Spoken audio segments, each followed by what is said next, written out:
I mean, I voiced my my intent to get out of the Army early on, because after a couple months in Iraq, it became very clear that the whole war on terror was a big sham.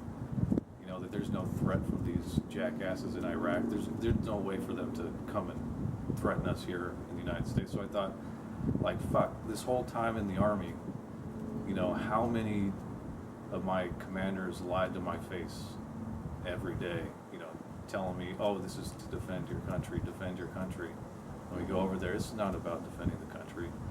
And on top of that, they wouldn't even really let us deal with the problem over there. Even if if you're going to send us over there to deal with these groups like ISIS, which is the group I fought over there, just let us fucking take care of the situation, But everything we had to go through, get legal approval for this, and go through the Iraqi government for that. I don't think anybody would disagree excuse with me? that. Just, my recommendation was always to just, if we know where a guy is, let's just go kill him, because we know he's planning on killing our soldiers. The best thing we could do was roll him up and maybe lock him away for a year, 2 years, 3 years. I think 3 years was the max. And so a lot of the guys that we were dealing with had been captured by the units who were there 3 years before us. So we're just fighting. Torture people? What? Did you guys ever torture people or No. beat them up and stuff like that? No, we never did. But do you have the real way to do it. Guantanamo? No, the real way to do it is to just give them over to the Iraqi army, because the Iraqi army, they will beat the shit out of some prisoners. What ethnicality or area were you in? I was in Mosul. Kurdish? So it was basically, it's kind of close to the border between to Kurdistan. That's it's right not in the middle, isn't it? It's up towards the north, but it's still it's in the Sunni, mostly Sunni Yeah, it's area. by scumbag Saddam's hometown, right? His hometown is Tikrit, Yeah. which is a little further south. But yeah, it's kind of in that neck of it. But yeah, I was mostly in Mosul for most of the time. I spent a few months out on the Syrian border, a town called Rabia. So you came into a lot of contact with, going up in the houses and No, doing intelligence stuff at least. I was mostly on the base doing, I did some translations, but I also did intelligence analysis. How do you say Obama's a prick in Arabic? I don't know. Okay, so you did analysis, huh? Yeah, and I What worked exactly on. is that? It's basically putting pieces together, figuring out what's going on, who's doing what, basically prioritizing, which targets we should you go fought after. The drones. No. Okay. No. I just kidding. No, those are other guys who do that. But yeah, we would basically help plan,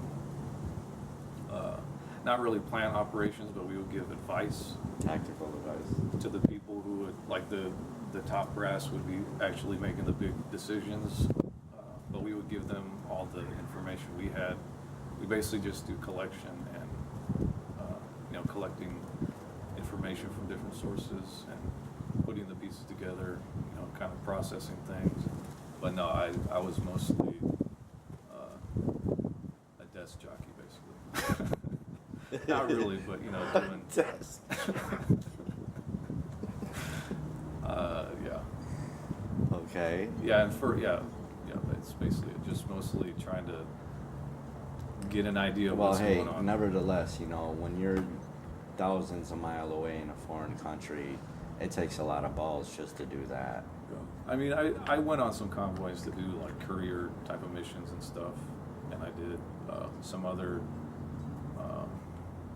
I did a couple missions with special forces because their linguists, all their translators were busy. They needed a translator.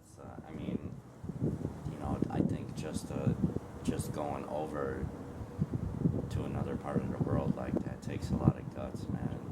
It's Well, hard to leave home. I didn't do it because I had guts. You know, I thought it'd be fun.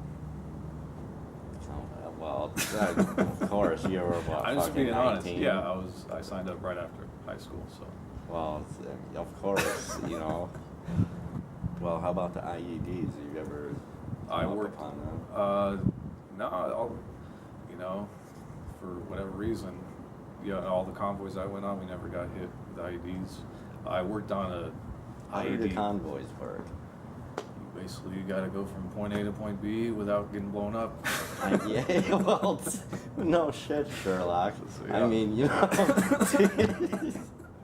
I mean, do you have to, you know, a security team in the front, just I did. assault team, you got a team in the back that watches the, you know? No, I mean, usually it's a small, you know, you got like, we usually have like 5 trucks.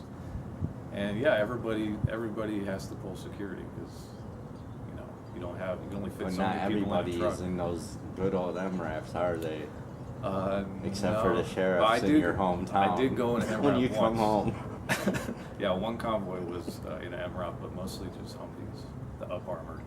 They're not bad, but you know, you get hit with. Do you guys? Does everybody like have bomb disposal units on site? Yeah, they're very busy.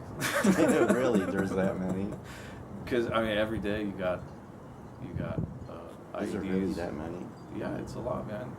Pretty much, I remember like pretty much every morning you wake up and an ID goes off because you could hear, you know, or car bombs or something going off in the city, or yeah, they get called a lot because that's just Shakes the ground from like miles away, and you're like, what the I mean, fuck, here maybe we go again. we're also in a big city. You know, Mosul is like the 3rd largest city, so it was very, very busy. I guess if you're in like a more, like when I was out on the Syrian border, there's like almost nothing happened out there. We had 1 grenade. Like you ain't out That's there about today. Yeah, today it's a lot different story. He's like, damn, thank God I got out when I fucking did. I'd be on the Syrian border right now. You ever Smuggling, have that's like about you ever have an attack on your camp or anything? Yeah, I mean, like in Mosul, they would hit us with mortars and rockets all the damn time. Yeah, and one time when we were out. Well, usually like when you're sleeping.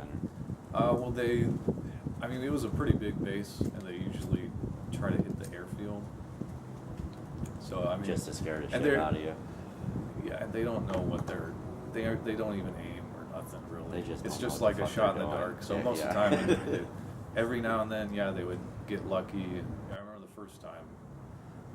Yeah, it was at nighttime, and a fucking rocket, like you just hear it go straight over your head. It's like what, and then like pop in the distance somewhere. Like where are they even shooting at?